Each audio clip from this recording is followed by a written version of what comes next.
أعوذ بالله من الشيطان الرجيم. بسم الله الرحمن الرحيم. إذا وقعت الواقعة ليس لوقعتها كاذبة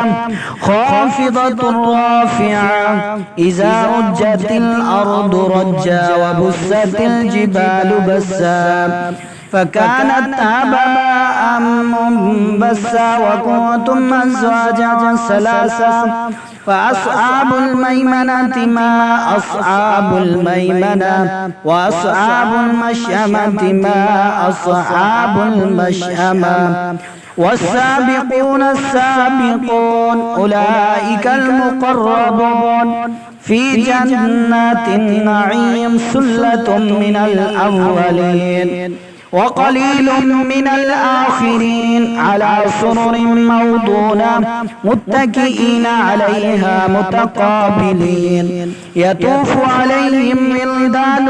مخلدون بأكواب وأباريق وكأس من معين لا يصدعون عنها ولا ينزفون وفاكهة مما يتخيرون ولحم طير مما يشتهون وحور عين كأمثال اللؤلؤ المكنون جزاء بما كانوا يعملون لا يسمعون فيها لغوا ولا تأثيما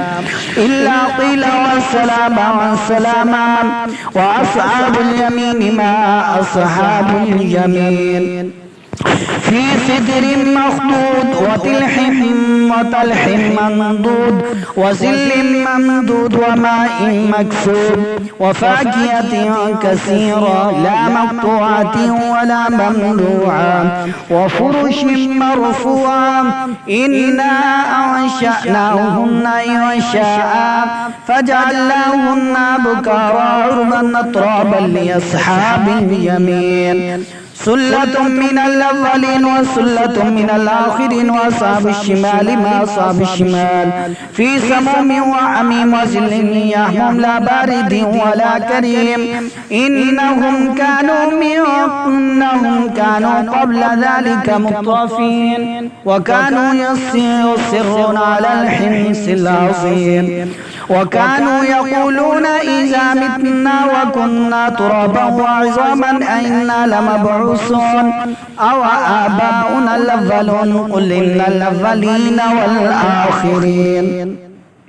لمجموعون إلى ميقات يوم معلوم ثم إنكم أيها الضالون المكذبون لآكلون من شجر من زقوم فمالئون منها البطون فشاربون عليه من الأميم فشاربون شرب الهيم هذا نزلهم يوم الدين نحن خلقناكم فلولا تصدقون فرأيتم ما تمنون أأنتم تخلقونه أم نحن الخالقون نحن قدرنا بينكم الموت وما نحن بمسبوقين على أن نبدل أمثالكم وننشئكم فيما لا تعلمون ولقد علمتم النشأة الأولى فلولا تذكرون أفرأيتم ما تحرثون وأنتم تزرعونه أم نحن الزارعون لو نشاء لجعلناه حطاما فظلتم تفكهون إنا لمغرمون بل نحن محرومون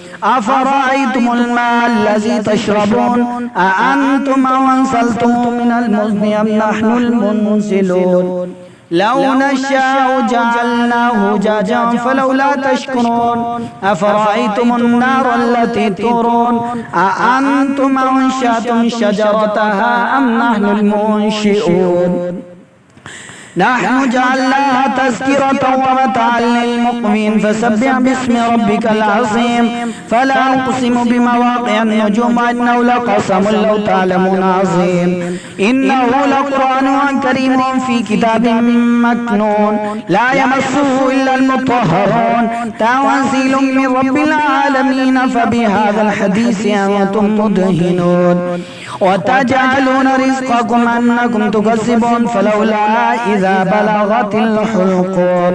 وأنتم حينئذ تنظرون ونحن أقرب إليه منكم ولكن لا تبصرون فلولا إن كنتم غير مدينين ترجعونها إن كنتم صادقين فأما إن كان من المقربين فريح وريحان وجنة نعيم